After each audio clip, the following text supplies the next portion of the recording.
uku ndi kwa Chindia ku Ward 3 kwa Chindia kurainira kwa Masawi. Ndofunga nhau iyi yekutsva kwedzimba yakatanga muna February. Ndo pakatsva imba yekutanga mai vavo vari kumunda nevana vavo. Saka pavakadzoka pane mukomana ainzi anga achibooster battery refoni. Saka maybe ndo zvakonzeresa kuti imba ita se itsve. Handubva vanhu vatogara February, March, April, May, tiri muna June. Ndo pakazotsva imwe futi. Pamba ipapo pambotsva imwe February. Vanga vari kumariro ekune rimwe village. Asi pamba papaine vanga vakarara. Kwakuri kumaseni kuma 8. Pakatsva imwe yacho yakarara kamukomana kaike kumbofungira kunzi kai booster battery kai. Zvapfuura. Vazouya mai vacho because pakavigwa munhu vakararako. Vakateerwa makuseni yatsva. Vauya vanhu vakatanga kuenda vachinoita se uchida unonzwa kuti zvii zviri kuitika zviri kufamba sei. Ndo pakatsva imwe yacho varipo yechi3. Kamwe kakari kadiko kairara musikana. Ako kakatotsvawo varipo. Saka kakangotanga kubvira vanhu vatoripo. Vachitoita munamata. Vanga vasingaite munamata.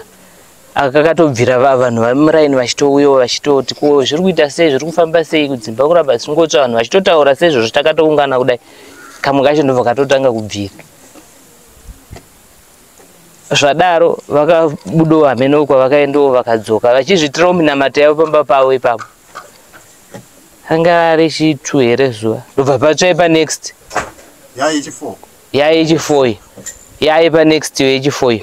Yakanzi yakatsva mamba kuedza kuma2. Ndobva tajamba 2 days. Ndobva patsva futi imwe yepachi? Yepa next. Vanga vari pakati uku neuku. Dzakada kuti pakaita line kudai so. Muakirwa pakaita. Ndo muitikirwa zvakaita kutsva kwedzimba ikoko. Vanhu vachimbozvibvunza kuri kunzi chii chiri chingange chakonzera.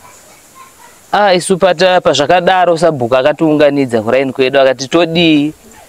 Tikati dai matikwanisa tawanawo vanhu vanoita se vambopindawo muvillage vatibatsire. Kana uri urombwa kana kuti hameno zviri kuitika. Kuti vamwe vanenge vakufungira kuti pamwe pane ari kubatidza. But takazoti kana paine ari kubatidza. Ko iye atsva vanhu vakagara iyi. Vakatarisa pasina apfuura pasina adi. Saka takatadza kunzwisisa kuti zvii zvaiitika nguva yacho iyo. Saka tichizobva kugara dare iroro takati munhu wese atibvisei madhola. Tisve tasimudza vanhu vanoita se vanotibatsira. Ndokumira kwakaitawo kutsva dzimba. Svikoona nhasi. Pa 2 weeks. 2 weeks dzadarika rari rechi3. Because patakazoendesawo nyaya yedu kwaHeadman. Headman akazodzosawo shoko rekuti mirai tikutsvagirei vanhu vehurumende nazinata vehurumende. Ozouya saka nanhasi takangomira takada.